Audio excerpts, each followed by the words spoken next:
Vous suivez l'actualité sur La Voix du Sud. Voici les principaux titres de la semaine.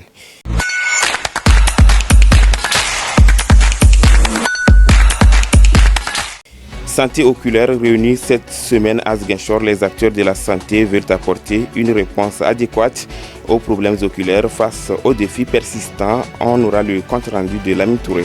Hivernage à Sédiou, plusieurs quartiers sous l'eau. La situation ouvre la voie à une prolifération de moustiques.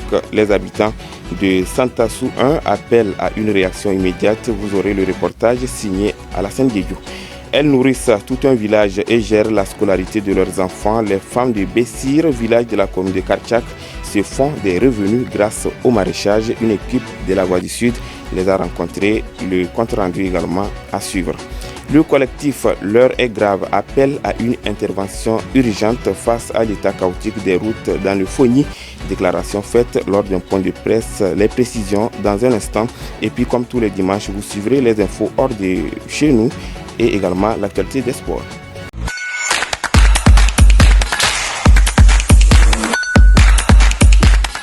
Merci à tous. Je l'annonçais tantôt, santé oculaire réunie à Ziguinchor. Les acteurs de la santé veulent apporter une réponse adéquate face aux problèmes oculaires. Le compte rendu est signé Lamine Touré. Les acteurs régionaux de la santé se sont engagés ce jeudi 6 juillet 2026 dans une revue technique à la direction régionale de la santé de Ziguinchor pour renforcer la coordination et la prise de décision fondée sur les données probantes autour de la santé oculaire. L'atelier vise également à partager les avancées, relever les défis du semestre et valider les indicateurs. Cette activité réunit les responsables des 4 régions que sont Ziguinchor, 5 régions je dirais, du sud-est, mais aussi 2 régions du centre, Ziguinchor, Kédougou, Tambacounda, Kolda, Sédiou, mais aussi la région de Diourbel. Et nous sommes présents ici pour 2 jours pour passer en revue les activités et les interventions qui ont été menées dans ces unités-là, dans ces régions-là, pour essayer de relever, de tirer les leçons, mais aussi de voir les défis qui nous attendent et les difficultés et les recommandations qu'on va essayer d'adresser et mettre en place un plan d'action qui va nous permettre de relever ces défis et ces contraintes-là pour quand même atteindre l'objectif commun que nous avons, le bien de la communauté. En amont, des visites ont été menées dans plusieurs structures sanitaires, notamment à Tchonkessil, Bignona, au district sanitaire de Ziguinchor et à l'hôpital de la Paix. Ces missions ont permis de situer des principaux défis et de proposer des pistes pour relever. De manière résumée et ramassée, c'est des contraintes, c'est des difficultés liées à la ressource humaine qualifiée. Et là, il y a eu beaucoup de départs à la retraite et avec, les personnes formées en ophtalmologie, notamment des médecins ophtalmologistes et des techniciens supérieurs en ophtalmologie, il y aura un redéploiement sous peu pour qu'au moins ce défi-là soit relevé. Mais aussi, il y a les infrastructures qui posaient un peu problème, d'autres sont vétustes. Face à la cherté des lunettes, le district sanitaire de la région a été particulièrement pris en compte afin de soulager la population. Il faut dire aussi que dans ce centre de santé appelé Hôpital Célance, on souhaite développer un grand service d'atelier optique qui va permettre de rendre les lunettes accessibles. Les lunettes coûtent cher, on sait. Donc pour rendre le plus accessible possible au niveau de la région, donc c'est ces défis-là qu'il y avait en majorité. Et on pense qu'ensemble, nous allons essayer de mettre une feuille de route en place, un plan d'action qui va nous permettre dans un court terme ou un moyen terme de vraiment relever ces différents défis qui se profilent à l'horizon. La structure SAICF a magnifié cette initiative en saluant l'engagement collectif pour une meilleure prise en charge des besoins en santé oculaire. Nous tous, nous sachons que la santé, c'est une compétence transférée et ces différentes optiques se trouvent dans les différentes communes de la région de Ziguinchor. C'est dans ce sens que fait une collaboration et une échange avec les différentes municipalités pour la pérennisation de ces activités. Parce que chaque programme ou chaque projet a un fin, mais normalement, si le projet termine, normalement, les communautés et les collectivités locales doivent avoir la capacité de pérenniser les activités au profit des communautés. C'est dans ce sens que dans cette revue, les maires sont invités et aussi les difficultés seront partagées avec les différentes responsables de la région de Ziguinchor. Cet atelier marque une étape importante dans la construction d'une réponse sanitaire inclusive, en validant les indicateurs et en renforçant la coordination. Les acteurs régionaux devront poser les bases d'une stratégie durable pour garantir chaque citoyen le droit à une vision saine et protégée. Merci Lamine Touré. Et je le disais également en titre, elles nourrissent tout un village et gèrent la scolarité de leurs enfants. Les femmes de Bessir dans la commune de Kartchak se font des revenus grâce au maraîchage. Le reportage donc, est signé Cédric Guémé. À Bessir, dans la commune de Kartchak, dès 6 heures du matin, arrosoir à la main et sous le soleil, les femmes maraîchères travaillent la terre pour en faire une véritable source de revenus. Par leur courage, elles garantissent une alimentation saine à tout le village. Ibrahima Koli, ati commune, projet mo Badiop.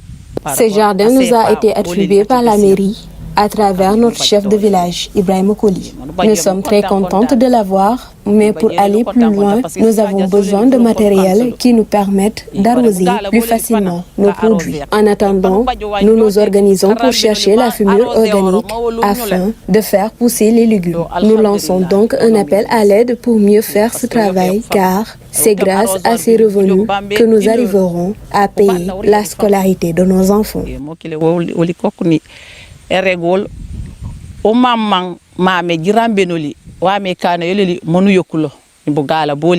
Ces femmes cultivent une grande variété de légumes, notamment le gombo, le piment, ainsi que d'autres maraîchers très prisés sur le marché local. Cette année, nous avons cultivé de l'oignon, du gombo, entre autres légumes. Pour l'instant, nous travaillons uniquement avec des arrosoirs. C'est un travail très pénible, mais nous faisons avec les moyens du bord. Elle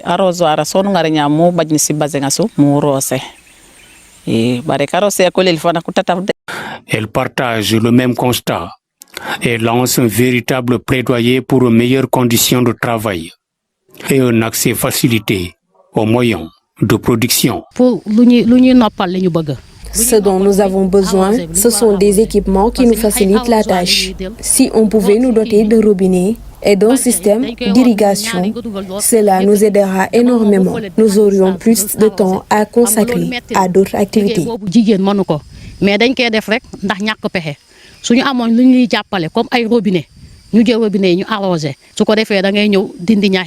Si le maraîchage reste un travail exigeant, elle est aujourd'hui menée en collaboration. De plus en plus d'hommes s'impliquent aux côtés des femmes pour faire vivre les périmètres agricoles.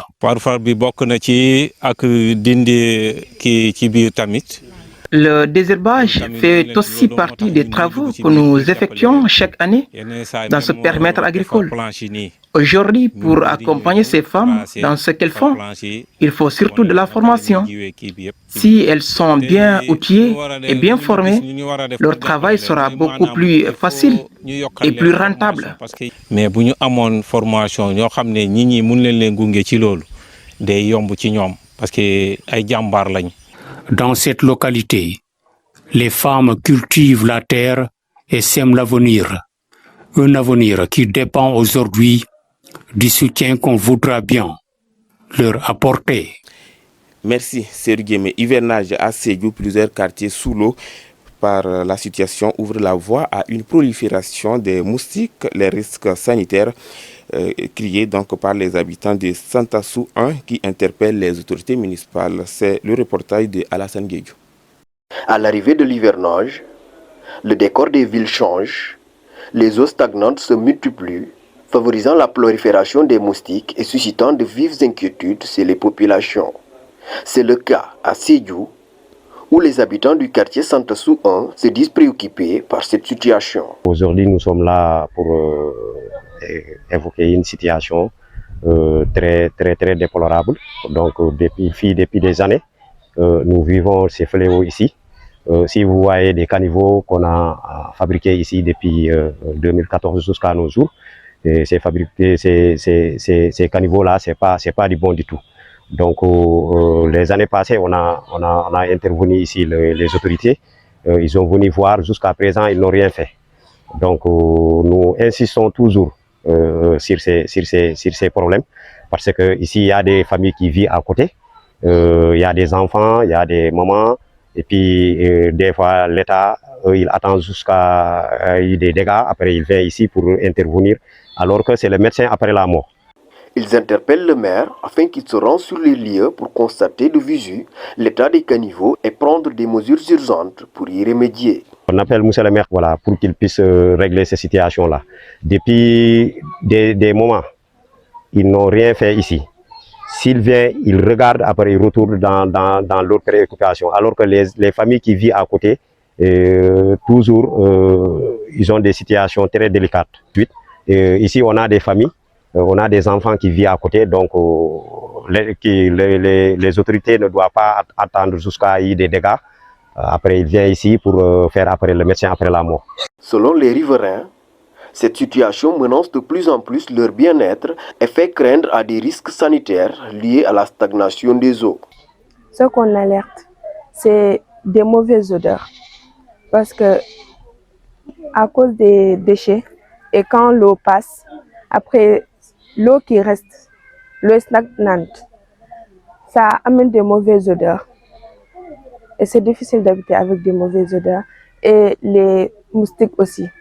Je m'adresse aux autorités, à monsieur le maire, etc., pour qu'ils puissent nous aider à boucher ce grand trou-là, pour qu'on puisse vivre en paix. Face à l'urgence, les populations lancent un appel aux autorités municipales afin que des solutions durables soient apportées pour préserver leur cadre de vie et leur santé.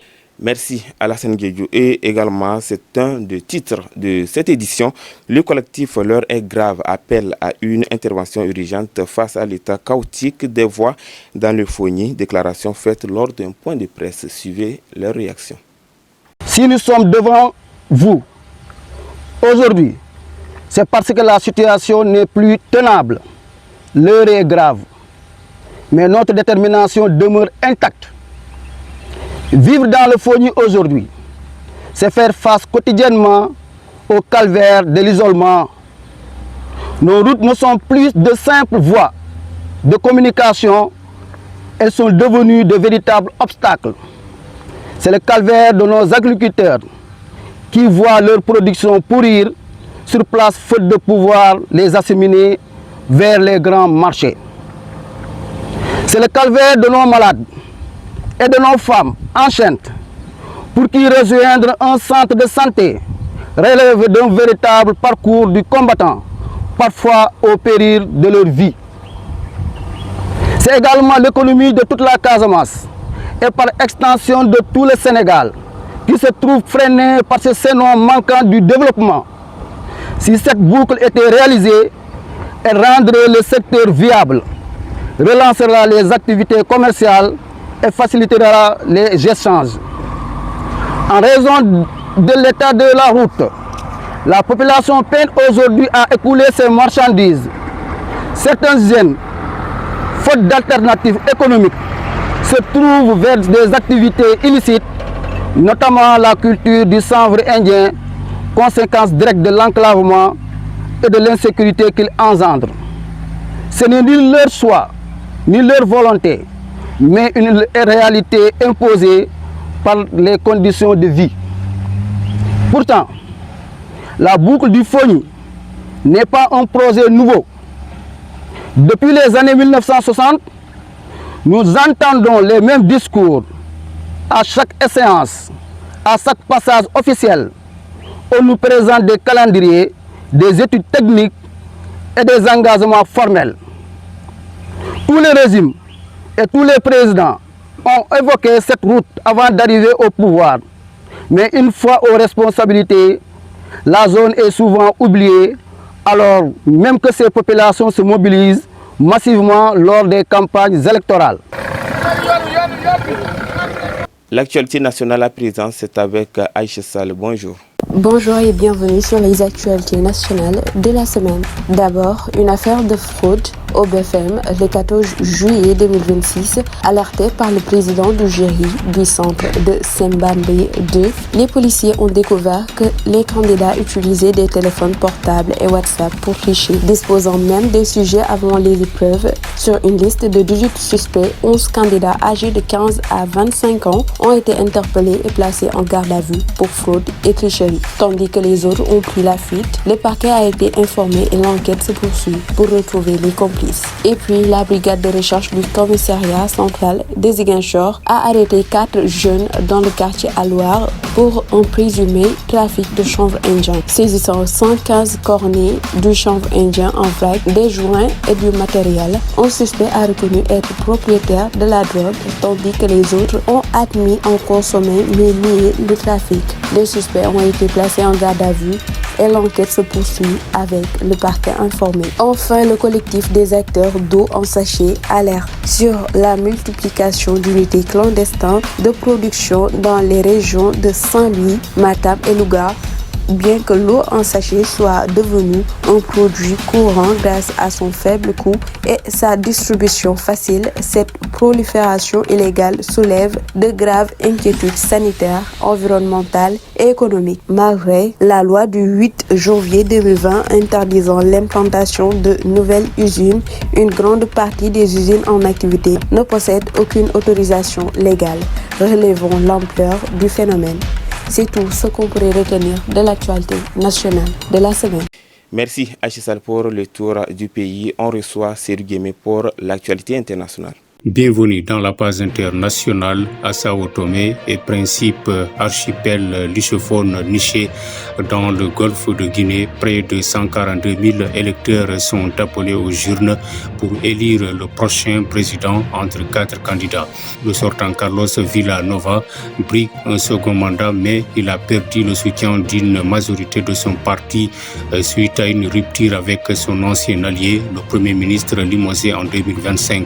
Cette crise a plongé le pays dans une période de forte tension politique dont les Sao Toméens espèrent tourner la page avec la présidentielle du 19 juillet avant des législatives prévues en septembre. Au Niger, le parquet a récemment présenté son rapport mensuel d'activité au tribunal de grande instance de Niamey. Au cours du mois de juin, plus de 400 procès-verbaux ont été traités, des affaires de droit commun, mais aussi plus d'une centaine de cas liés au terrorisme.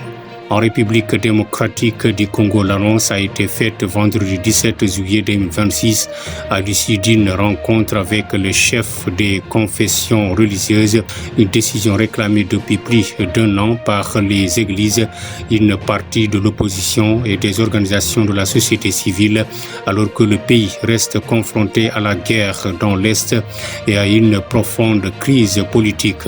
Le dialogue doit désormais entrer dans sa phase de préparation. Le président Félix Tshisekedi devra le convoquer par ordonnance, désigner les facilitateurs, fixer leur mandat ainsi que le calendrier et le cadre des travaux. C'est tout pour cette page internationale. Merci. Merci Serge Guémé pour l'actualité internationale. À présent, l'info sport, c'est avec Lansana Guémé. Bonjour Amidou. Démarrons d'abord cette phase sportive ici à Ziguinchor. Ce jeudi 16 juillet 2026, le stade Aline Sitoé Diatta de Ziguinchor a accueilli un public venu assister. Le démarrage des phases départementales de l'année 2026, organisé par l'organisation départementale de gestion des activités de masse, ODEGAM. 4 belles affiches ont marqué cette première journée. ASC Diapo a battu ASC Bokoyou sur le score de 1-0. Djibélor prend les 3 points devant ASC Teranga. 1-0. Nyaritali écrase ASC Mengo 3-0. Et enfin, les champions départementaux en titre, ASC Kasumai bat ASC Baraf sur le score de 1-0. Nous quittons Ziguinchor pour Bignona. Toujours dans le football, la commune de Sindian, le village de Kanyarou s'apprête à organiser la 2e édition du tournoi Elan Sindo. Le rendez-vous est donc donné ce dimanche au stade Fariombe Goudiaby de Kanyarou, à placer sous le signe du retour à la maison. Ce tournoi prône pour le partage, la paix et la fraternité sportive entre les villages de la commune. Nous terminons cette passe sportive à l'international. 2 pays de l'élite mondiale s'affrontent pour le compte de la finale de la Coupe du Monde aux États-Unis d'Amérique. Espagne de Lamine Yamal et l'Argentine de Lionel Messi. Reste à savoir si Messi gardera son titre ou si Yamal sera sacré champion pour la première fois de son histoire. C'est ici que prend fin l'actualité des sports de la semaine. C'est la voix d'ici. Merci et c'est tout également pour cette édition. Merci de nous avoir suivis. On se donne rendez-vous à la semaine prochaine. Portez-vous bien et l'actualité sur la Voix du Sud, c'est en continu.